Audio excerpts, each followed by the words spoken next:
If you're an online faculty member, you absolutely know the balancing act I'm talking about. You want to be present, you want to be supportive, and you want to be truly impactful for your students, but you also have to protect your own time and energy. So what if there was a simple routine to help you do just that? Well, let's get into it. This really is the big question, isn't it? How do you create this compassionate, connected learning environment when you're working at scale and not feel like you're on call 24/7? It is a huge challenge, but the good news is there's a structured solution that can make a world of difference. So, here's what we're going to cover. We'll start by framing the modern teaching challenge. Then, we'll introduce this really powerful habit called the daily sweep, and we'll break it down into 3 distinct parts: proactive outreach, the feedback loop, and finally, some personal reflection. All right, so let's start with the core problem itself. In the online space, trying to create a genuine connection while staying on top of everything, it can feel like a monumental task. I mean, you're constantly juggling messages, grading, announcements, all while trying to notice who might be falling behind. The goal, of course, is to teach with clarity and compassion. But let's be real, that to-do list can get completely overwhelming, really, really fast. And that's exactly where our solution comes in. The daily sweep. Just think of it as a simple, repeatable habit that's designed to cut through all that noise and chaos. So what is it exactly? Well, you can think of it like your teaching mission control checklist. It's this consistent set of high-impact actions that makes sure you're totally on top of your students' needs, the course progress, and all your grading, all in one focused block of time. Now, here's what's really interesting about this approach. We're not talking about doing this every single day. The key here is consistency, not constant activity. Just performing this sweep 3 to 4 times a week, that's the sweet spot. That's what gives you maximum impact and, crucially, prevents you from burning out.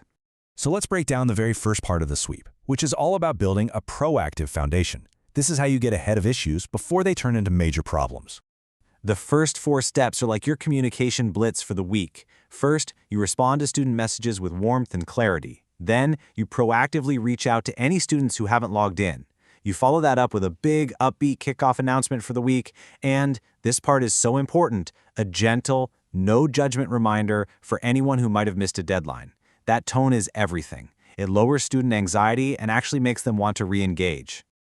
Now, step 5 is just a fantastic, low-effort, high-impact action, posting a tip of the day.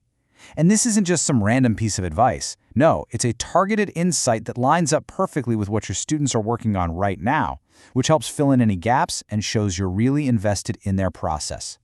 And here's a great example of what that actually looks like. You could post something simple like this in a chat with the faculty forum. So for Unit 3, maybe it's about time management. For a later unit, maybe it's a tip about a tricky concept or a research strategy. It just shows you're thinking about their success beyond the assignments.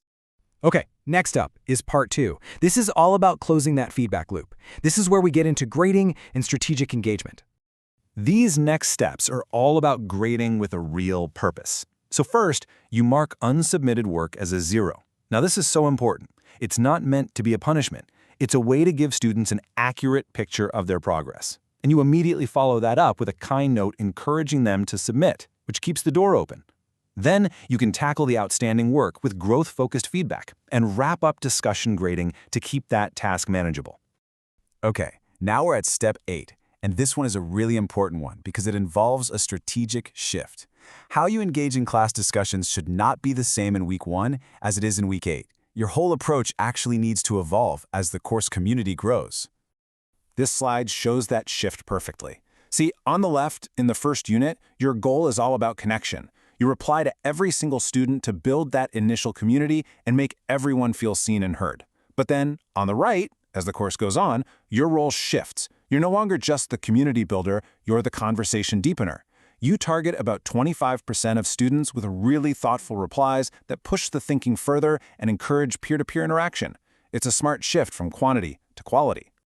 And that brings us to the final and maybe the most overlooked part of the entire sweep. This part is about checking in, not with your students, but with yourself. The last steps are so simple, but they're incredibly powerful. First, take just 2 minutes to recognize your positive impact. What went well this week? Which tip really seemed to land with students? Track what's working. And here's the pro tip to make it all stick. Actually block off time in your calendar for the sweep.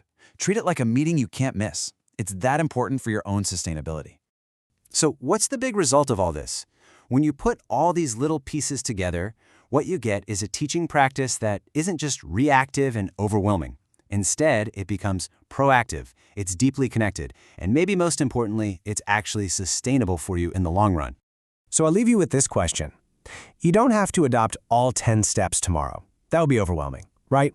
But just looking at this routine, what's one small piece, just one, that you could try this week to make your teaching a little more impactful and a little less overwhelming?